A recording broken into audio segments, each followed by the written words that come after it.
ਸਾਨੂੰ ਜੋ ਚੀਜ਼ਾਂ ਇਹਨਾਂ ਨੇ ਜੇ ਕੋਈ ਚੀਜ਼ਾਂ ਦਿੱਤੀਆਂ ਵੀ ਹੈਗੀਆਂ ਉਹ ਵੀ ਜਿਸ ਤਰ੍ਹਾਂ ਕਹਿ ਲਓ ਕਿ ਕਹਿੰਦੇ ਨੇ ਤਰਸਾ ਕੇ ਦੇਣੀਆਂ ਤਾਂ ਇੱਕ ਅਲੱਗ ਚੀਜ਼ ਹੁੰਦੀ, ਤਰਸਾ ਕੇ ਦੇ ਦੇਣੀ ਉਹ ਵੀ ਇੱਕ ਕੋਈ ਇਹਨਾਂ ਦੀ ਮਹਾਨਤਾ ਹੁੰਦੀ। ਪਰ ਇਹਨਾਂ ਨੇ ਜਿਹੜੀ ਚੀਜ਼ ਦਿੱਤੀ ਆ ਉਹ ਦੁੱਧ 'ਚ ਜਿਸ ਤਰ੍ਹਾਂ ਮੱਖੀ ਗਿਰੀ ਹੁੰਦੀ ਨਾ, ਸਾਨੂੰ ਤੇ ਉਸ ਚੀਜ਼ਾਂ ਦਿੱਤੀਆਂ ਗਈਆਂ। 10 ਫੇਸ ਘਰ ਵੀ ਦਿੱਤੇ, ਉਹ ਵੀ ਬੜੇ ਛੋਟੇ ਛੋਟੇ ਘਰ, ਇੱਕ ਕਮਰੇ ਦੇ ਮਕਾਨ ਦਿੱਤੇ ਨੇ ਜੀ। ਇੱਕ ਕਮਰੇ ਵਾਲਾ ਮਕਾਨ ਦੇ ਦਿੱਤਾ ਤੇ ਉਹ ਵੀ ਉਹਦੀਆਂ ਵੀ ਸਾਡੇ ਤੋਂ ਇੰਨੀਆਂ ਵਿਆਜਾਂ ਲਈਆਂ ਔਰ ਇੰਨਾ ਮਤਲਬ ਕਿ ਉਹਦੇ ਉੱਤੇ ਸਾਨੂੰ ਸੰਤਾਪ ਭੋਗਣਾ ਪਿਆ ਕਿ ਸਾਡੇ ਅੱਜ ਤੱਕ ਕੋਰਟਾਂ 'ਚ ਕੇਸ ਪੈਂਡਿੰਗ ਨੇ। ਇਹਨਾਂ ਨੇ ਸਾਨੂੰ 88,000 ਰੁਪਏ ਦਾ ਇੱਕ ਕਮਰੇ ਉਹ ਮਕਾਨ ਦੇਣਾ ਸੀ, ਉਸ ਦੇ ਉੱਤੇ ਅਸੀਂ 15-18 ਲੱਖ ਰੁਪਏ ਕੋਰਟਾਂ 'ਚ ਵਕੀਲਾਂ ਦੀਆਂ ਫੀਸਾਂ ਦਿੱਤੀਆਂ ਹੋਈਆਂ। ਦੇ ਕੋਲ ਜਿਹੜੇ ਇੱਥੇ ਜਦੋਂ ਉਸ ਟਾਈਮ ਤੋਂ ਹਾਲਾਤ ਤੋਂ ਬਾਅਦ ਜ਼ਿਆਦਾਤਰ ਇੱਥੇ ਮੋਸਟਲੀ ਜੇ ਸਿੱਖ ਆਗੂ ਸਰਦਾਰ ਪ੍ਰਕਾਸ਼ ਸਿੰਘ ਬਾਦਲ ਬਣੇ ਆ, ਪ੍ਰਕਾਸ਼ ਸਿੰਘ ਬਾਦਲ ਹੋਰਾਂ ਨੇ ਜਿਹੜੀ ਪਾਲਿਸੀਆਂ ਬਣਾਈਆਂ ਬਣਾ ਕੇ ਉਹਨਾਂ ਨੇ ਠੰਡੇ ਬਸਤੇ 'ਚ ਹੀ ਰੱਖੀਆਂ ਗਈਆਂ, ਇੰਪਲੀਮੈਂਟ ਨਹੀਂ ਕੀਤਾ। जब प्रकाश सिंह बादल ने पॉलिसी बनाई और वो लागू नहीं होती तो उन्होंने मिलन की कोशिश नहीं की कभी? ਅਸੀਂ ਮਿਲੇ ਜੀ ਉਹਨਾਂ ਨੇ। ਉਸ ਤੋਂ ਬਾਅਦ ਅਸੀਂ ਜਦੋਂ ਮਿਲਦੇ ਸੀ ਉਹਨਾਂ ਨੇ ਕੈਬਨਿਟ ਤੋਂ ਪਾਸ ਜਿਹੜੀਆਂ ਪਾਲਿਸੀਆਂ ਸੀ ਉਹਨਾਂ ਨੂੰ ਕੈਬਨਿਟ ਤੋਂ ਪਾਸ ਨਹੀਂ ਸੀ। ਤੇ ਜਦੋਂ ਅਸੀਂ IAS ਜਾਂ IPS ਅਫਸਰ ਜਾਂਦੇ ਸੀ ਉਹ ਕਹਿੰਦੇ ਸੀ ਕਿ ਜਿਹੜੇ ਕਾਗਜ਼ ਨੇ ਬਾਦਲ ਸਾਹਿਬ ਨੂੰ ਕਹੋ ਕਿ ਸਾਨੂੰ ਪਾਸ ਕਾਗਜ਼ ਕਰਵਾ ਕੇ ਦਿਓ।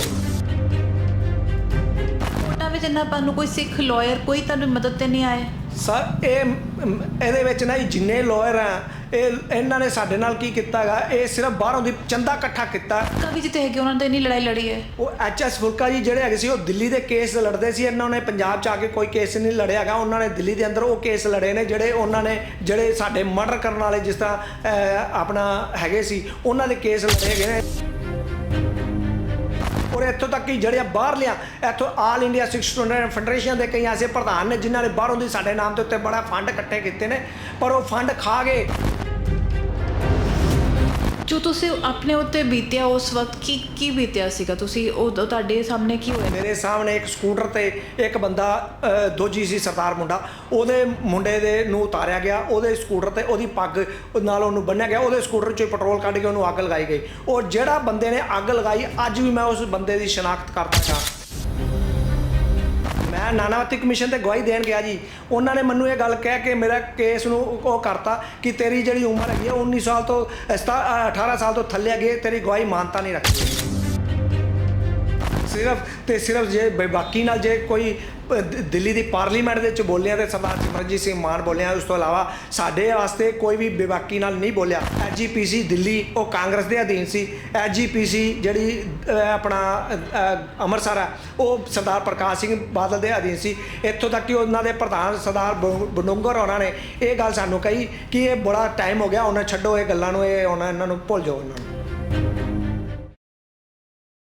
38 ਸਾਲ ਪਹਿਲਾਂ ਜੋ ਦਿੱਲੀ ਵਿੱਚ ਸਿੱਖਾਂ ਨੂੰ ਚੁਣ ਕੇ ਮਾਰਿਆ ਗਿਆ, ਉਹਨਾਂ ਦੀ ਜੋ ਨਸਲਕੁਸ਼ੀ ਕੀਤੀ ਗਈ, ਉਹ ਜੋ ਅਪਰਾਧ ਸੀ, ਉਸ ਤੋਂ ਬਾਅਦ ਜੋ 38 ਸਾਲ ਉਹਨਾਂ ਲੋਕਾਂ ਨੇ ਪੀੜਤਾਂ ਨੇ ਹੰਡਾਇਆ ਹੈ, ਉਸ ਬਾਰੇ ਵੀ ਧਿਆਨ ਦੇਣਾ ਪਏਗਾ ਕਿਉਂਕਿ ਅੱਜ ਵੀ ਉਹ ਉਸ ਦਾ ਸੇਕ ਹੰਡਾ ਰਹੇ ਨੇ। ਅਸੀਂ ਭਾਟੀਆ ਜੀ ਨਾਲ ਬੈਠੇ ਹਾਂ। ਭਾਟੀਆ ਜੀ ਸਾਡੇ ਨਾਲ ਜੁੜਨ ਲਈ ਬਹੁਤ ਬਹੁਤ ਧੰਨਵਾਦ।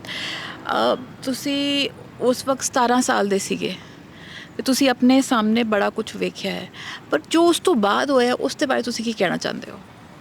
ਉਸ ਤੋਂ ਬਾਅਦ ਜਦੋਂ ਅਸੀਂ ਪੰਜਾਬ ਦੇ ਅੰਦਰ ਆਏ ਸੀ, ਅਸੀਂ ਇਹ ਆਸ ਲੈ ਕੇ ਆਏ ਸੀ ਕਿ ਸ਼ਾਇਦ ਸਾਨੂੰ ਜਿਹੜਾ ਹੈਗਾ ਕੋਈ ਇਨਸਾਫ ਅਸੀਂ ਲੈ ਸਕਾਂਗੇ ਜਾਂ ਸਾਨੂੰ ਮਿਲ ਸਕੇਗਾ। ਪਰ ਸਾਡੇ ਪਰਿਵਾਰਾਂ ਨੂੰ ਜਦੋਂ ਇਨਸਾਫ ਨਾ ਮਿਲਦਾ ਦੇਖ ਸਾਨੂੰ ਇਹ ਮਜਬੂਰਨ ਇਹ ਜਿਹੜੀ ਕੋਰਸਪੋਂਡੈਂਸ ਦੀ ਲੜਾਈ ਆ ਮੈਂ ਖੁਦ ਲੜੀ ਆ। ਮੈਂ ਇੱਕ 1984 ਸਿੱਖ ਕਤਲਿਆਂ ਪੀੜਤ ਵੈਲਫੇਅਰ ਸੁਸਾਇਟੀ ਦਾ ਪ੍ਰਧਾਨ ਹੋਣ ਦੇ ਨਾਤੇ ਮੈਂ ਦੇਸ਼ ਦੇ ਜਿੰਨੇ ਵੀ ਰਾਸ਼ਟਰਪਤੀ ਬਣੇ ਆ 84 ਤੋਂ ਬਾਅਦ ਜਾਂ ਪ੍ਰਧਾਨ ਮੰਤਰੀ ਬਣੇ ਆ ਜਾਂ ਚੀਫ ਜਸਟਿਸ ਸੁਪਰੀਮ ਕੋਰਟ ਹੋਏ ਆ, ਮੈਂ ਸਾਰਿਆਂ ਨਾਲ ਕੋਰਸਪੋਂਡੈਂਸ ਕੀਤਾ ਹੈਗਾ। ਔਰ ਸਾਨੂੰ ਜੋ ਚੀਜ਼ਾਂ ਇਹਨਾਂ ਨੇ ਜੇ ਕੋਈ ਚੀਜ਼ਾਂ ਦਿੱਤੀਆਂ ਵੀ ਹੈਗੀਆਂ ਉਹ ਵੀ ਜਿਸ ਤਰ੍ਹਾਂ ਕਹਿ ਲਓ ਕਿ ਕਹਿੰਦੇ ਨੇ ਤਰਸਾ ਕੇ ਦੇਣੀਆਂ ਤਾਂ ਇੱਕ ਅਲੱਗ ਚੀਜ਼ ਹੁੰਦੀ, ਤਰਸਾ ਕੇ ਦੇ ਦੇਣੀ ਉਹ ਵੀ ਇੱਕ ਕੋਈ ਇਹਨਾਂ ਦੀ ਮਹਾਨਤਾ ਹੁੰਦੀ। ਪਰ ਇਹਨਾਂ ਨੇ ਜਿਹੜੀ ਚੀਜ਼ ਦਿੱਤੀ ਆ ਉਹ ਦੁੱਧ 'ਚ ਜਿਸ ਤਰ੍ਹਾਂ ਮੱਖੀ ਗਿਰੀ ਹੁੰਦੀ ਨਾ, ਸਾਨੂੰ ਤੇ ਉਸ ਚੀਜ਼ਾਂ ਦਿੱਤੀਆਂ ਗਈਆਂ। ਇਹ ਜਿਹੜੇ ਪਿੱਛੇ ਸਾਡੇ ਮੇਰੇ ਪਿੱਛੇ ਬੂਥ ਨੇ, ਇਹ ਬੂਥ ਨਾਮ ਬੂਥਾਂ ਦਾ ਦਿੱਤਾ ਗਿਆ, ਜਦ ਕਿ ਇਹ ਰੇਹੜੀ ਜਿੰਨੀ ਜਗ੍ਹਾ ਹੈਗੀ ਹੈ, ਇਹਦੇ ਅੰਦਰ ਰੇਹੜੀ ਦੀ ਜਿੰਨੀ ਜਗ੍ਹਾ। ਔਰ ਜਿਹੜੀ ਪਾਲਿਸੀ ਆ 10 ਫੇਸ ਘਰ ਵੀ ਦਿੱਤੇ, ਉਹ ਵੀ ਬੜੇ ਛੋਟੇ ਛੋਟੇ ਘਰ, ਇੱਕ ਕਮਰੇ ਦੇ ਮਕਾਨ ਦਿੱਤੇ ਨੇ ਜੀ। ਔਰ ਸਾਡੇ ਜੇ ਅੱਜ ਦੀ ਡੇਟ 'ਚ ਅਸੀਂ ਜੇ ਤੁਸੀਂ ਅਸੀਂ ਜਿਹੜੇ ਮਕਾਨਾਂ 'ਚੋਂ ਉੱਠ ਕੇ ਆਏ ਹਾਂ, ਪਹਿਲੇ 1947 'ਚ ਸਾਡੇ ਘਰਾਂ ਦਾ ਜਿਹੜਾ ਉਜਾੜਾ ਹੋਇਆ, ਅਸੀਂ ਇੱਕ ਹਵੇਲੀ ਸੀ, ਮੈਂ ਭਾਈ ਬੰਨੋ ਸਾਹਿਬ ਦੀ ਅਸੀਂ ਅੰਸ਼ 'ਚੋਂ ਹਾਂ, ਸਾਡੀ ਇੱਕ ਹਵੇਲੀ ਹੁੰਦੀ ਸੀ। ਹਵੇਲੀ ਵਾਲੇ ਬੰਦੇ ਜਿੱਥੇ ਅਸੀਂ ਯਮੁਨਾ ਨਗਰ ਜਿੱਥੇ ਅਸੀਂ ਰਹਿੰਦੇ ਸੀ, ਉਹ ਮਕਾਨ ਤੇ ਜੇ ਉਹ ਤੁਸੀਂ ਦੇਖੋਗੇ ਉਹਦੇ ਮੁਕਾਬਲੇ ਜੇ ਇੱਕ ਕਮਰੇ ਵਾਲਾ ਮਕਾਨ ਦੇ ਦਿੱਤਾ, ਤੇ ਉਹ ਵੀ ਉਹਦੀਆਂ ਵੀ ਸਾਡੇ ਤੋਂ ਇੰਨੀਆਂ ਵਿਆਜਾਂ ਲਈਆਂ ਔਰ ਇੰਨਾ ਮਤਲਬ ਕਿ ਉਹਦੇ ਉੱਤੇ ਸਾਨੂੰ ਸੰਤਾਪ ਭੋਗਣਾ ਪਿਆ ਕਿ ਸਾਡੇ ਅੱਜ ਤੱਕ ਕੋਰਟਾਂ 'ਚ ਕੇਸ ਪੈਂਡਿੰਗ ਨੇ। ਸਾਨੂੰ ਉਹ ਕੋਰਟਾਂ ਨੇ ਵੀ ਇਨਸਾਫ ਉਸ ਤੋਂ ਬਾਅਦ ਵੀ ਨਹੀਂ ਦਿੱਤਾ। ਕੋਰਟਾਂ ਵਿੱਚ ਕਿਉਂ ਜਾਣਾ ਪੈਂਦਾ ਜਦ ਤੁਹਾਡੇ ਤੁਸੀਂ ਆਪਣੇ ਪੰਜਾਬ ਦੇ ਸੂਬੇ ਆਏ ਹੋ, ਤੁਹਾਡੇ ਆਪਣੇ ਇੱਥੇ ਸਿੱਖ ਆਗੂ ਨੇ ਜੋ ਬੜਾ ਗੁੱਸਾ ਦਰਾਉਂਦੇ ਨੇ, ਤੇ ਅੱਜ ਤੱਕ ਗਾਲਾਂ ਚਲਦੀਆਂ ਰਹਿੰਦੀਆਂ ਹੈਗੀਆਂ। ਤੁਹਾਨੂੰ ਜਿਹੜੇ ਸਿੱਖ ਆਗੂ, ਤੁਹਾਡੇ ਜਿਹੜੇ ਪੋਲੀਟੀਕਲ ਆਗੂ, ਕਿਸੇ ਤੋਂ ਮਦਦ ਨਹੀਂ ਮਿਲੀ, ਉਹਨਾਂ ਨੇ ਤੁਹਾਡਾ ਸਵਾਗਤ ਨਹੀਂ ਕੀਤਾ ਇੱਥੇ? ਦੇਖੋ ਜੀ, ਸਾਡੇ ਕੋਲ ਜਿਹੜੇ ਇੱਥੇ ਜਦੋਂ ਉਸ ਟਾਈਮ ਤੋਂ ਹਾਲਾਤ ਤੋਂ ਬਾਅਦ ਜ਼ਿਆਦਾਤਰ ਇੱਥੇ ਮੋਸਟਲੀ ਜੇ ਸਿੱਖ ਆਗੂ ਸਰਦਾਰ ਪ੍ਰਕਾਸ਼ ਸਿੰਘ ਬਾਦਲ ਬਣੇ ਆ, ਪ੍ਰਕਾਸ਼ ਸਿੰਘ ਬਾਦਲ ਹੋਰਾਂ ਨੇ ਜਿਹੜੀ ਪਾਲਿਸੀਆਂ ਬਣਾ ਕੇ ਉਹਨਾਂ ਨੇ ਠੰਡੇ ਬਸਤੇ 'ਚ ਹੀ ਰੱਖੀਆਂ ਗਈਆਂ, ਇੰਪਲੀਮੈਂਟ ਨਹੀਂ ਕੀਤਾ। ਇੰਪਲੀਮੈਂਟ ਕਰਾਉਣ ਵਾਸਤੇ ਸਾਨੂੰ ਕੋਰਟਾਂ 'ਚ ਜਾਣਾ ਪਿਆ, ਔਰ ਜਿੰਨੇ ਦਾ ਮਕਾਨ ਨਹੀਂ ਸੀ ਉਸ ਤੋਂ ਅਸੀਂ ਮਤਲਬ ਕਿ ਇਹ ਕਹਿ ਲਓ ਕਿ 100 ਗੁਣਾ ਜ਼ਿਆਦਾ ਅਸੀਂ ਕੋਰਟਾਂ 'ਚ ਪੈਸਾ, ਇੱਕ ਕੇਸ ਨੂੰ ਅਸੀਂ ਲਾਗੂ ਕਰਾਉਣ ਵਾਸਤੇ, ਉਹ ਵੀ ਅੱਜ ਤੱਕ ਪੂਰਾ ਲਾਗੂ ਨਹੀਂ ਹੋਇਆ। ਉਸ ਕੇਸ ਵਾਸਤੇ ਜਿਹੜੇ ਮਕਾਨ ਦੀ ਕੀਮਤ 1991-92 ਦੇ ਮੁਤਾਬਿਕ ਇਹਨਾਂ ਨੇ ਸਾਨੂੰ 88,000 ਰੁਪਏ ਦਾ ਇੱਕ ਕਮਰਾ ਉਹ ਮਕਾਨ ਦੇਣਾ ਸੀ, ਉਸ ਦੇ ਉੱਤੇ ਅਸੀਂ 15-18 ਲੱਖ ਰੁਪਏ ਕੋਰਟਾਂ 'ਚ ਵਕੀਲਾਂ ਦੀਆਂ ਫੀਸਾਂ ਦਿੱਤੀਆਂ ਹੋਈਆਂ। ਇਸ ਕਰਕੇ ਅਸੀਂ ਸਾਨੂੰ ਜਿਹੜੀ ਕਹਿ ਲਓ ਕਿ ਅਕਾਲੀ ਛੋੜੋ, ਚਾਹੇ ਕਾਂਗਰਸੀ ਲੀਡਰ ਕੈਪਟਨ ਅਮਰਿੰਦਰ ਸਿੰਘ ਵਰਗੇ ਜਿਹੜੇ ਬੜੇ ਆਪਣੇ ਮਤਲਬ ਕਿ ਪੰਥਕ ਕਹਿੰਦੇ ਵੀ ਅਸੀਂ ਸਿਰ ਤੇ ਜਦੋਂ ਕੋਈ ਗੱਲ ਹੁੰਦੀ ਹੈ ਤੇ ਇੱਕ ਅੱਧੀ ਟੋਕਰੀ ਚੱਕ ਕੇ ਤੇ ਆਪਣੇ ਉਹਨੂੰ ਪੰਥਕ ਕਹਿਣ ਦੀ ਜਾਂ ਘੁਆਉਣ ਦੀਆਂ ਕੋਸ਼ਿਸ਼ਾਂ ਕਰਦੇ ਹੈਗੇ ਨੇ, ਔਰ ਫਕਰੇ ਕੌਮ ਵਗੈਰਾ ਇਹਨਾਂ ਨੂੰ ਕਈਆਂ ਨੂੰ ਦਿੱਤੇ ਗਏ ਹੈਗੇ ਆ। ਇਹ ਕਿਸੇ ਵੀ ਲੀਡਰ ਨੇ ਸਾਡੀ ਕਦੀ ਬਾਂਹ ਮਤਲਬ ਕਿ ਜਿਸ ਤਰੀਕੇ ਨਾਲ ਇਹਨਾਂ ਨੂੰ ਪਕੜਨੀ ਚਾਹੀਦੀ ਸੀ ਨਹੀਂ ਪਕੜੀ ਹੈਗੀ। ਤੁਸੀਂ ਜਦ ਪ੍ਰਕਾਸ਼ ਸਿੰਘ ਬਾਦਲ ਨੇ ਪਾਲਿਸੀ ਬਣਾਈ ਔਰ ਉਹ ਲਾਗੂ ਨਹੀਂ ਹੋਈ, ਤੁਸੀਂ ਉਹਨਾਂ ਨੂੰ ਮਿਲਣ ਦੀ ਕੋਸ਼ਿਸ਼ ਨਹੀਂ ਕੀਤੀ ਕਦੀ? ਅਸੀਂ ਮਿਲੇ ਜੀ, ਉਹਨਾਂ ਨੇ ਉਸ ਤੋਂ ਬਾਅਦ ਅਸੀਂ ਜਦੋਂ ਮਿਲਦੇ ਸੀ ਉਹਨਾਂ ਨੇ ਕੈਬਨਿਟ ਤੋਂ ਪਾਸ ਜਿਹੜੀਆਂ ਪਾਲਿਸੀਆਂ ਸੀ ਉਹਨਾਂ ਨੂੰ ਕੈਬਨਿਟ ਤੋਂ ਪਾਸ ਨਹੀਂ ਸੀ, ਤੇ ਜਦੋਂ ਅਸੀਂ IAS ਜਾਂ IPS ਅਫਸਰ ਜਾਂਦੇ ਸੀ ਉਹ ਕਹਿੰਦੇ ਸੀ ਕਿ ਜਿਹੜੇ ਕਾਗਜ਼ ਨੇ ਬਾਦਲ ਸਾਹਿਬ ਨੂੰ ਕਹੋ ਕਿ ਸਾਨੂੰ ਪਾਸ ਕਾਗਜ਼ ਕਰਵਾ ਕੇ ਦਿਓ, ਤੇ ਉਹ ਪਾਸ ਹੁੰਦੇ ਨਹੀਂ ਸੀ। ਸਾਨੂੰ ਉਸ ਟਾਈਮ ਇਸ ਚੀਜ਼ਾਂ ਦਾ ਪੂਰੀ ਇੰਨੀ ਨੌਲੇਜ ਨਹੀਂ ਸੀ। ਜਦੋਂ ਅਸੀਂ ਇਸ ਗੱਲ ਦੇ ਉੱਤੇ ਆਏ, ਇਹਨਾਂ ਨੂੰ ਸਰਕਾਰ ਗਿਰ ਗਈ ਸੀ ਪਿਛਲੇ ਟਾਈਮ ਦੀ, ਉਸ ਤੋਂ ਬਾਅਦ ਦੁਬਾਰਾ ਅਸੀਂ ਕੇਸ ਲਾਤਾ ਹਾਈ ਕੋਰਟ ਦੇ ਅੰਦਰ 2003 ਦੇ ਵਿੱਚ, ਜੋ ਉਦੋਂ ਭੱਠਲ ਨੂੰ ਇਹਨਾਂ ਨੇ ਕੈਪਟਨ ਅਮਰਿੰਦਰ ਸਿੰਘ ਹੋਰਾਂ ਨੇ ਚੇਅਰਪਰਸਨ ਲਗਾਤਾ। ਭੱਠਲ ਨੇ ਤਾਂ ਸਾਨੂੰ 5 ਸਾਲ ਬਿਲਕੁਲ ਸੁਣਨ ਤੱਕ ਵੀ ਨਹੀਂ ਗਈ ਹੈਗੇ। ਉਸ ਤੋਂ ਬਾਅਦ ਜਦੋਂ ਫਿਰ ਪ੍ਰਕਾਸ਼ ਸਿੰਘ ਬਾਦਲ ਆਏ, ਉਹਨਾਂ ਨੇ 2008 ਦੇ ਵਿੱਚ ਇੱਕ ਪਾਲਿਸੀ ਜਿਹੜੀ ਪਾਲਿਸੀਆਂ ਬਣਾਈਆਂ ਸੀ ਪਿਛਲੀਆਂ ਬਾਦਲ ਹੋਰਾਂ ਨੇ, ਉਹਨੂੰ ਕੈਬਨਿਟ 'ਚੋਂ ਪਾਸ ਕਰਾਇਆ। ਉਸ ਨੂੰ 6 ਮਹੀਨੇ ਵਿੱਚ ਸਾਨੂੰ ਇਹ ਇੰਪਲੀਮੈਂਟ ਕਰਨ ਵਾਸਤੇ ਭਰੋਸਾ ਦਿੱਤਾ ਗਿਆ। ਬਕਾਇਦਾ ਇਹਨਾਂ ਨੇ ਉਹ ਕੇਸ ਵਾਪਸ ਲਿਆ ਸੀ, ਉੱਥੇ ਐਫੀਡੇਵਿਟ ਦਿੱਤਾ ਗਿਆ ਸੀ। ਉਹ ਐਫੀਡੇਵਿਟ ਦੇ ਵਿੱਚ ਜਦੋਂ ਇਹਨਾਂ ਨੇ ਕੰਮ ਨਾ ਕਰਦਾ ਦੇਖ, ਫਿਰ ਦੁਬਾਰਾ ਅਸੀਂ ਮਤਲਬ ਕਿ ਹਾਈ ਕੋਰਟ 'ਚ ਗਏ 2009 'ਚ। ਕੇਸ ਨੰਬਰ ਹੈ CWP 16345 ਆਫ 2009। ਉਸ ਕੇਸ ਦੇ ਬਿਆਨ ਦੇ ਉੱਤੇ ਕੋਰਟ ਨੇ ਸਾਡੀ ਗੱਲ ਸੁਣੀ। ਇਹ ਚੀਜ਼ਾਂ ਤੁਸੀਂ ਜਿਹੜੀਆਂ ਸਾਡੇ ਮਕਾਨਾਂ ਦੇ ਜਾਂ ਸਾਡੇ ਬੂਥ ਜੋ ਸਾਨੂੰ ਲਾਟ ਕੀਤੇ ਆ, ਉਹਨਾਂ ਤੇ ਇੰਨੀਆਂ ਕੋਈ ਜਿਹੜੇ ਇਹਨਾਂ ਨੇ ਡਿਵੈਲਪਮੈਂਟ ਕਰਨੀ ਸੀ, ਡਿਵੈਲਪਮੈਂਟ ਨਾ ਹੋਣ ਕਰਕੇ ਸਾਡੇ ਤੇ ਇੰਨੇ ਵਿਆਜਾਂ ਦੇ ਭਾਰੀ ਇਹਦੇ ਉੱਤੇ ਪਏ ਹੋਏ ਨੇ ਕਿ ਅਸੀਂ ਉਹ ਵਿਆਜਾਂ ਵੀ ਦੇਣ ਦੇ ਮਤਲਬ ਕਿ ਹੈ ਨਹੀਂ ਕਿ ਅਸੀਂ ਵਿਆਜਾਂ ਵੀ ਦੇ ਸਕੀਏ। ਇੰਨੀਆਂ ਵਿਆਜਾਂ ਜੇ ਮੰਨ ਲਓ ਇੱਕ ਚੀਜ਼ 1 ਲੱਖ ਦੀ ਦਿੱਤੀ ਹੈ ਤੇ ਸਾਨੂੰ 18 ਲੱਖ ਤਾਂ ਕੋਰਟਾਂ 'ਚ ਖਰਚਣਾ ਪਿਆ। ਉਸ ਤੋਂ ਬਾਅਦ ਤੁਸੀਂ ਕੋਰਟਾਂ ਵਿੱਚ ਇੰਨਾ ਤੁਹਾਨੂੰ ਕੋਈ ਸਿੱਖ ਲਾਇਰ ਕੋਈ ਤੁਹਾਨੂੰ ਮਦਦ ਤੇ ਨਹੀਂ ਆਏ? ਸਰ ਇਹਦੇ ਵਿੱਚ ਨਾ ਜਿੰਨੇ ਲਾਇਰ ਆ ਇਹਨਾਂ ਨੇ ਸਾਡੇ ਨਾਲ ਕੀ ਕੀਤਾ ਹੈਗਾ, ਇਹ ਸਿਰਫ ਬਾਹਰੋਂ ਦੀ ਚੰਦਾ ਇਕੱਠਾ ਕੀਤਾ ਸਾਡੇ ਵਾਸਤੇ। ਅਸੀਂ ਜਿਹੜੇ ਇੱਥੇ ਤੁਹਾਡੇ ਨਵਕਿਰਨ ਸਿੰਘ ਐਡਵੋਕੇਟ ਆ, ਅਸੀਂ ਉਹਨਾਂ ਕੋਲ ਕੇਸ ਲੈ ਕੇ ਗਏ ਸੀ ਤੇ ਸਾਨੂੰ ਉਹਨਾਂ ਨੇ ਕਿਹਾ ਸੀ ਕਿ ਇਸ ਤਰੀਕੇ ਇੰਜ ਨਹੀਂ ਕੁਛ ਵੀ ਹੁੰਦਾ ਹੈਗਾ, ਤੇ ਤੁਸੀਂ ਇਸ ਤਰ੍ਹਾਂ ਹੈਗਾ ਕਿ ਆਪਣਾ ਹੋਰ ਕੋਈ ਉਹ ਦੇਖ ਲਓ। ਮਤਲਬ ਕਿ ਇੰਨਾ ਸ਼ਰਮਸ਼ਾਰ ਕਰਤਾ ਉਹਨਾਂ ਨੇ, ਔਰ ਬਾਹਰੋਂ ਉਹਨਾਂ ਨੇ ਪੈਸਾ ਇਕੱਠਾ ਕਰਦੇ ਗਏ ਆ, ਬਾਹਰੋਂ ਉਹਨਾਂ ਨੂੰ ਫੰਡ ਆਉਂਦੇ ਹੈਗੇ ਨੇ। ਪਰ ਉਹ ਫੁਲਕਾ ਵੀ ਜਿੱਤੇ ਹੈਗੇ ਉਹਨਾਂ ਨੇ ਇੰਨੀ ਲੜਾਈ ਲੜੀ ਹੈ। ਉਹ HS ਫੁਲਕਾ ਜੀ ਜਿਹੜੇ ਹੈਗੇ ਸੀ ਉਹ ਦਿੱਲੀ ਦੇ ਕੇਸ ਲੜਦੇ ਸੀ, ਇਹਨਾਂ ਨੇ ਪੰਜਾਬ 'ਚ ਆ ਕੇ ਕੋਈ ਕੇਸ ਨਹੀਂ ਲੜਿਆ ਹੈਗਾ। ਉਹਨਾਂ ਨੇ ਦਿੱਲੀ ਦੇ ਅੰਦਰ ਉਹ ਕੇਸ ਲੜੇ ਨੇ ਜਿਹੜੇ ਉਹਨਾਂ ਨੇ ਜਿਹੜੇ ਸਾਡੇ ਮਰਡਰ ਕਰਨ ਵਾਲੇ ਜਿਸ ਤਰ੍ਹਾਂ ਆਪਣਾ ਹੈਗੇ ਸੀ ਉਹਨਾਂ ਦੇ ਕੇਸ ਲੜੇ ਹੈਗੇ ਨੇ, ਨਾ ਕਿ ਉਹਨਾਂ ਨੇ ਸਾਡੇ ਕੋਈ ਜਿਹੜੇ ਮਾਲੀ ਨੁਕਸਾਨ ਦੀ ਜਿਹੜੀ ਇੱਥੇ ਦੀਆਂ ਪਾਲਿਸੀਆਂ ਦੇ ਉੱਤੇ ਕੋਈ ਕੇਸ ਸਾਨੂੰ ਕਿਸੇ ਵੀ ਸਰਕਾਰ ਸਿੱਖ ਵਕੀਲ ਨੇ ਨਹੀਂ ਲੜਿਆ ਅੱਜ ਤੱਕ। ਕੋਈ ਸਿੱਖ ਵਕੀਲ ਅੱਗੇ ਨਹੀਂ ਆਇਆ? ਨਹੀਂ ਜੀ ਨਹੀਂ, ਕੋਈ ਸਿੱਖ ਵਕੀਲ ਨਹੀਂ ਆਇਆ। ਔਰ ਇੱਥੋਂ ਤੱਕ ਕਿ ਜਿਹੜੇ ਬਾਹਰ ਲਿਆ ਇੱਥੋਂ ਆਲ ਇੰਡੀਆ ਸਿੱਖ ਸਟੂਡੈਂਟ ਫੈਡਰੇਸ਼ਨ ਦੇ ਕਈ ਐਸੇ ਪ੍ਰਧਾਨ ਨੇ ਜਿਨ੍ਹਾਂ ਨੇ ਬਾਹਰੋਂ ਦੀ ਸਾਡੇ ਨਾਮ ਦੇ ਉੱਤੇ ਬੜਾ ਫੰਡ ਇਕੱਠੇ ਕੀਤੇ ਨੇ, ਪਰ ਉਹ ਫੰਡ ਖਾ ਕੇ ਪਰ ਸਾਨੂੰ ਕਿਸੇ ਅਸੀਂ ਆਪਣੀਆਂ ਜੇਬਾਂ ਦੇ ਵਿੱਚੋਂ ਜਦ ਦੇ ਇੱਥੇ ਆਏ ਹੋ ਤੁਹਾਨੂੰ ਇੱਕ ਚਲੋ ਇੱਕ ਕਮਰੇ ਦਾ ਮਕਾਨ ਮਿਲਿਆ ਤੇ ਇਹ ਬੂਥ ਸਰਕਾਰ ਵੱਲੋਂ ਮਿਲੇ ਜਿਹੜੀ ਵੀ ਹਾਲਤ ਜਿੰਨੀ ਕੀਮਤ ਤੇ ਉਸ ਤੋਂ ਇਲਾਵਾ ਖਰਚੇ ਲਈ ਤੁਸੀਂ ਜਦ ਆਏ ਰਾਸ਼ਨ ਰਹਿਣ ਲਈ ਕੀ ਮਿਲਿਆ ਹੈ ਕੋਈ ਮਦਦ ਮਿਲੀ ਹੈ ਐਸਜੀਪੀਸੀ ਵੱਲੋਂ ਗੁਰਦੁਆਰਿਆਂ ਵੱਲੋਂ ਕੁਝ ਤਾਂ ਮਿਲਿਆ ਹੋਏਗਾ? ਨਹੀਂ ਮੈਡਮ ਦੇਖੋ ਉਹ ਬੰਦਿਆਂ ਨੂੰ ਜਿਹੜੇ ਜਿਸ ਤਰ੍ਹਾਂ ਬੰਦੇ ਕੋਈ ਜਿੱਥੇ ਇਕੱਠੇ ਹੋ ਕੇ ਰਹਿ ਰਹੇ ਸੀ ਉੱਥੇ ਕੋਈ ਲੰਗਰ ਪ੍ਰਸ਼ਾਦਾ ਜੇ ਗਿਆ ਗੁਰੂ ਘਰ ਵੱਲੋਂ ਉਹ ਗਿਆ ਹੈਗਾ ਕਿਉਂਕਿ ਸਿੱਖ ਆਪ ਜਿਹੜਾ ਹੈਗਾ ਇੰਨਾ ਕੀਰਤੀ ਹੁੰਦਾ ਕਿ ਮੈਂ ਖੁਦ ਆ ਕੇ ਉਸ ਟਾਈਮ ਇੱਥੇ ਆ ਕੇ ਚੱਪਲਾਂ ਵੇਚ ਕੇ ਆਪਣੇ ਪਰਿਵਾਰ ਦਾ ਗੁਜ਼ਾਰਾ ਕੀਤਾ ਸੜਕ ਤੇ 13 ਰੁਪਏ ਸੇਲ ਕੰਮ ਸ਼ੁਰੂ ਕਰ ਲਿਆ ਕੰਮ ਹੀ ਕਰਨਾ ਸੀ ਮਤਲਬ ਕਿ ਰੋਜੀ ਰੋਟੀ ਨਹੀਂ ਕਰਾਂਗੇ ਤੇ ਕਮਾਣਾ ਸੀ ਖਾਣਾ ਕਿੱਥੇ ਸੀ ਐਕਚੁਅਲੀ ਅਸੀਂ ਇੱਕ ਵਰਕਸ਼ਾਪ ਤੇ ਮਾਲਕ ਹੋਣ ਦੇ ਬਾਵਜੂਦ ਅਸੀਂ ਸਕ੍ਰੈਪ 'ਚ ਉੱਥੇ ਵਰਕਸ਼ਾਪ ਵੇਚੀ ਹੈਗੀ ਹੈ ਔਰ ਖੜਾ ਆ ਕੇ ਦੁਕਾਨ ਖੋਲੀ ਮੇਰੇ ਫਾਦਰ ਸਾਹਿਬ 1 ਨੰਬਰ ਟਰਨਰ ਜਿਹੜੇ ਕਿ paper mill Yamunanagar JCD group 'ਚ 1 ਨੰਬਰ ਦੇ ਟਰਨਰ ਸੀ। ਜਦੋਂ ਉਹਨਾਂ ਨੇ ਰਿਜ਼ਾਈਨ ਕੀਤਾ ਤੇ ਮਾਲਕ ਤੱਕ ਨੇ ਉਹਨਾਂ ਨੂੰ ਬੁਲਾ ਕੇ ਉਹਨਾਂ ਨਾਲ ਗੱਲ ਕੀਤੀ ਵੀ ਤੁਸੀਂ ਰਿਜ਼ਾਈਨ ਕਿਉਂ ਕਰ ਰਹੇ ਹੋ ਕਿ ਤੁਹਾਡੇ ਬਗੈਰ ਤਾਂ ਸਾਡੀ ਵਰਕਸ਼ਾਪ ਦਾ ਕੰਮ ਕਰਨਾ ਬੜਾ ਔਖਾ ਹੋ ਜਾਣਾ ਹੈਗਾ ਤੇ ਉਹਨਾਂ ਨੇ ਅੰਦਰ ਰਹਿਣ ਦੀ ਪੇਸ਼ਕਸ਼ ਕੀਤੀ ਪਰ ਮੇਰੇ ਫਾਦਰ ਸਾਹਿਬ ਨੇ ਕਿਹਾ ਵੀ ਅਸੀਂ ਰਹਿਣਾ ਨਹੀਂ ਵੀ ਸਾਡੇ ਵਾਸਤੇ ਇਹ ਹਰਿਆਣਾ ਜਿਹੜਾ ਹੈਗਾ ਉਹ ਹੁਣ ਸੁਰੱਖਿਅਤ ਨਹੀਂ ਹੈਗਾ। ਪਰ ਜਦੋਂ ਆਪ ਕਹਿ ਰਹੇ ਸੀ ਉਦੋਂ ਤੁਹਾਡੇ ਨਾਲ ਐਸਾ ਕੀ ਬੀਤਿਆ ਤੁਹਾਨੂੰ ਲੱਗਿਆ ਕਿ ਮੈਂ ਪੰਜਾਬ ਆ ਕੇ ਸੁਰੱਖਿਅਤ ਹੋਵਾਂਗਾ? ਬਿਕੋਜ਼ ਇੱਕ ਦੇਰ ਬਾਅਦ ਤਾਂ ਮਾਹੌਲ ਠੀਕ ਹੋ ਗਿਆ ਸੀ ਕਾਬੂ 'ਚ ਆ ਗਿਆ ਸੀਗਾ। ਨਹੀਂ ਮਾਹੌਲ ਠੀਕ ਹੋ ਗਿਆ ਸੀ ਪਰ ਕੋਈ ਪਤਾ ਨਹੀਂ ਸੀ ਕਦੋਂ ਮਾਹੌਲ ਕੀ ਹੋ ਜਾਏ। ਅੱਜ ਦੀ ਡੇਟ 'ਚ ਅੱਜ ਦਾ ਵੀ ਸਾਨੂੰ ਕੋਈ ਅਸੀਂ ਕਹਿ ਨਹੀਂ ਸਕਦੇ ਅੱਜ ਕੋਈ ਗੱਲ ਹੋ ਜਾਂਦੀ ਹੈਗੀ ਹੈ। ਤੁਸੀਂ ਇੱਥੇ ਦੇਖੋ ਜਿੱਥੇ ਸਾਡਾ ਗੁਰੂ ਗ੍ਰੰਥ ਸਾਹਿਬ ਸੁਰੱਖਿਅਤ ਨਹੀਂ ਹੈਗਾ ਉੱਥੇ ਅਸੀਂ ਆਪਣੇ ਆਪ ਨੂੰ ਕਿਸ ਤਰ੍ਹਾਂ ਸੁਰੱਖਿਅਤ ਸਮਝ ਲਾਂਗੇ। ਪੰਜਾਬ ਦੀ ਧਰਤੀ ਤੇ ਗੁਰੂ ਗ੍ਰੰਥ ਸਾਹਿਬ ਸੁਰੱਖਿਅਤ ਨਹੀਂ। ਇਹ ਜਿਸ ਤਰੀਕੇ ਨਾਲ ਨਵੰਬਰ 1984 ਦਾ ਧੱਬਾ ਦੇਸ਼ ਦੇ ਸਾਰੇ ਪ੍ਰਧਾਨ ਮੰਤਰੀਆਂ ਦੇ ਜਿੰਨੇ ਵੀ ਪ੍ਰਧਾਨ ਮੰਤਰੀ ਜਿੰਨੇ ਵੀ ਰਾਸ਼ਟਰਪਤੀ ਜਿੰਨੇ ਵੀ ਚੀਫ ਜਸਟਿਸ ਸੁਪਰੀਮ ਕੋਰਟ ਤੱਕ ਹੈਗੇ ਨੇ ਇਹਨਾਂ ਦੇ ਮੂੰਹ ਤੇ ਜਿਸ ਤਰ੍ਹਾਂ ਚੰਦਰਮਾ ਦੇ ਮੱਥੇ ਦੇ ਉੱਤੇ ਉਹਦੇ ਉੱਤੇ ਧੱਬਾ ਹੈਗਾ ਇਸ ਤਰ੍ਹਾਂ ਹੀ ਹਰ ਦੇਸ਼ ਦੇ ਉੱਤੇ ਧੱਬਾ ਹੈਗਾ। ਕਿਹੜਾ ਪ੍ਰਧਾਨ ਮੰਤਰੀ ਜਾਂ ਕਿਹੜਾ ਰਾਸ਼ਟਰਪਤੀ ਜਾਂ ਕਿਹੜਾ ਬੰਦਾ ਇਸ ਨੂੰ ਧੋਂਦਾ ਹੈਗਾ ਇਹ ਅਸੀਂ ਦੇਖ ਰਹੇ ਹਾਂ ਅਸੀਂ ਵਾਚ ਕਰ ਰਹੇ ਹਾਂ। ਅਸੀਂ ਬੜੇ ਪੀਸਫੁਲ ਤਰੀਕੇ ਨਾਲ ਕੋਈ ਹਥਿਆਰਬੰਦ ਲੜਾਈ ਨਹੀਂ ਲੜੀ ਹੈਗੀ ਅਸੀਂ ਉਸ ਤੋਂ ਬਾਅਦ ਅਸੀਂ ਬੜੇ ਪੀਸਫੁਲ ਤਰੀਕੇ ਨਾਲ ਲੜਦੇ ਆ ਰਹੇ ਹਾਂ ਔਰ ਅਸੀਂ ਦੇਖਣਾ ਚਾਹੁੰਦੇ ਹਾਂ ਕਿ ਦੇਸ਼ ਦਾ ਕਿਹੜਾ ਸਿਸਟਮ ਔਰ ਕਿਹੜਾ ਬੰਦਾ ਸਾਨੂੰ ਇਸ ਦੇ ਵਿੱਚ ਨਿਆਂ ਦਿਵਾ ਸਕਦਾ ਹੈਗਾ।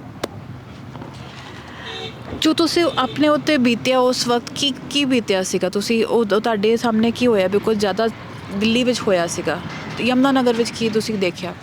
ਅਸੀਂ ਤਾਂ ਦੇਖੋ ਜੀ ਮੈਂ 31 ਅਕਤੂਬਰ ਨੂੰ ਅਸੀਂ ਉੱਥੇ ਕ੍ਰਿਕਟ ਦਾ ਸਾਡਾ ਮੈਚ ਲੱਗਿਆ ਸੀ ਨਾਲ ਦੇ ਗਰਾਊਂਡ ਦੇ ਵਿੱਚ ਅਸੀਂ ਉੱਥੇ ਮੈਚ ਖੇਡ ਰਹੇ ਸੀ। ਸਾਨੂੰ ਨਹੀਂ ਸੀ ਪਤਾ ਕਿ ਇਸ ਤਰ੍ਹਾਂ ਹੋ ਗਿਆ ਕਿਉਂਕਿ ਉਸ ਟਾਈਮ ਇੰਨਾ ਮੀਡੀਆ ਮਤਲਬ ਕਿ ਐਡਵਾਂਸ ਨਹੀਂ ਸੀ ਤੇ ਅਸੀਂ ਉੱਥੇ ਮੈਚ ਖੇਡ ਰਹੇ ਸੀ ਤੇ ਮੇਰੇ ਸਾਹਮਣੇ ਇੱਕ ਸਕੂਟਰ ਤੇ ਇੱਕ ਬੰਦਾ ਦੋਜੀ ਸੀ ਸਰਦਾਰ ਮੁੰਡਾ ਉਹਦੇ ਮੁੰਡੇ ਦੇ ਨੂੰ ਉਤਾਰਿਆ ਗਿਆ ਉਹਦੇ ਸਕੂਟਰ ਤੇ ਉਹਦੀ ਪੱਗ ਨਾਲ ਉਹਨੂੰ ਬੰਨਿਆ ਗਿਆ ਉਹਦੇ ਸਕੂਟਰ 'ਚੋਂ ਪੈਟਰੋਲ ਕੱਢ ਕੇ ਉਹਨੂੰ ਅੱਗ ਲਗਾਈ ਗਈ ਔਰ ਜਿਹੜਾ ਬੰਦੇ ਨੇ ਅੱਗ ਲਗਾਈ ਅੱਜ ਵੀ ਮੈਂ ਉਸ ਬੰਦੇ ਦੀ ਸ਼ਨਾਖਤ ਕਰਦਾ ਹੈਗਾ ਔਰ ਉਹ ਬੰਦਾ ਅੱਜ ਉੱਥੇ ਦਾ ਕੌਂਸਲਰ ਹੈਗਾ ਯਮੁਨਾ ਨਗਰ ਦਾ ਕੌਂਸਲਰ ਹੈ।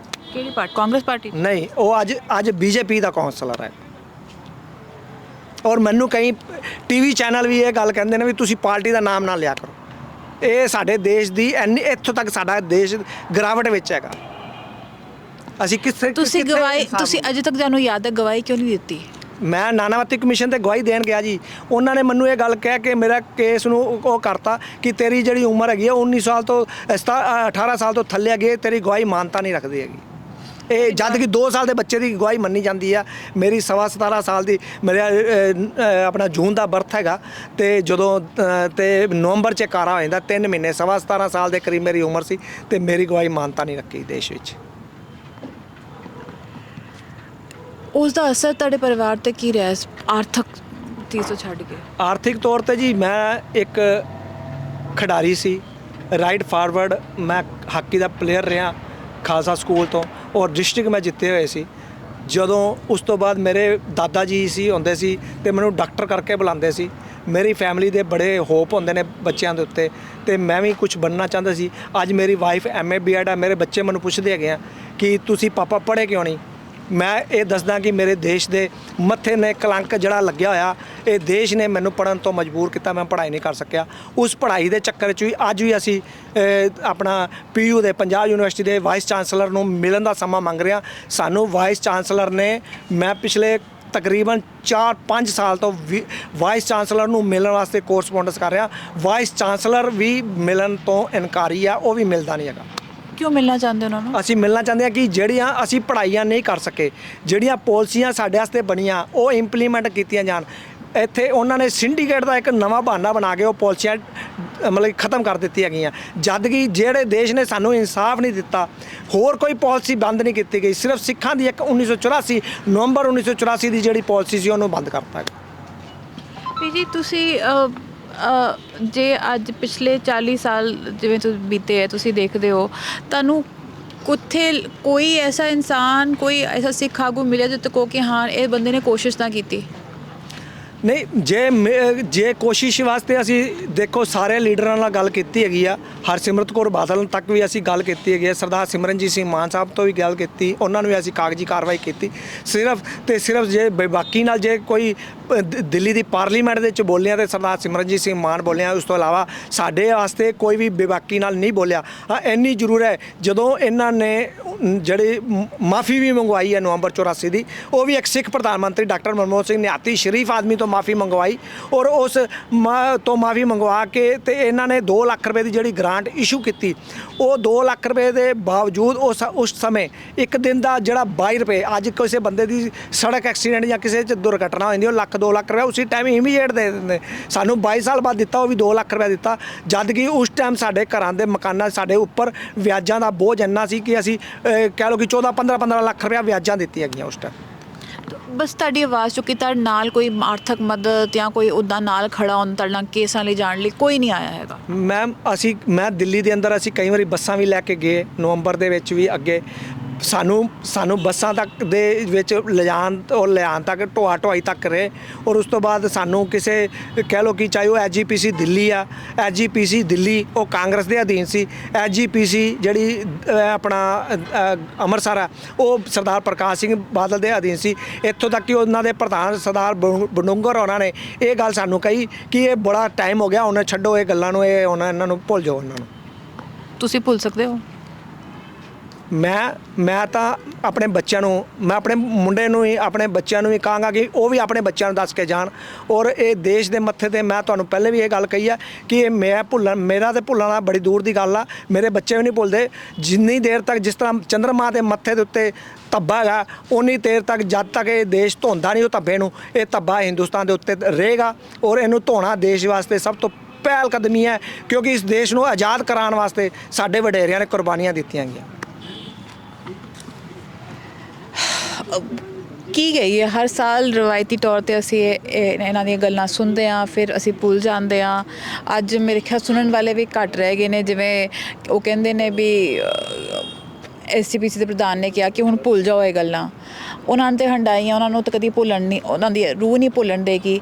ਬਟ ਸ਼ਾਇਦ ਸਾਡੇ ਸਾਰਿਆਂ ਦੀ ਰੂਹ ਮਰ ਚੁੱਕੀ ਹੈ, ਸਾਡੀ ਸਾਰਿਆਂ ਦੀ ਜ਼ਮੀਰ ਵਿਕ ਚੁੱਕੀ ਹੈ ਕਿ ਜਿਨ੍ਹਾਂ ਨੂੰ ਅਸੀਂ ਲੀਡਰ ਬਣਾਇਆ, ਜਿਨ੍ਹਾਂ ਦਾ ਹੱਥ ਆਪਣੀ ਕੌਮ ਦੀ ਅਗਵਾਈ ਦਿੱਤੀ, ਜਦ ਉਹੀ ਸੱਚਾਈ ਨਾਲ ਨਹੀਂ ਕਰ ਪਾਏ ਤਾਂ ਫਿਰ ਕੀ ਆਸ ਰੱਖੀ ਜਾ ਸਕਦੀ ਹੈ।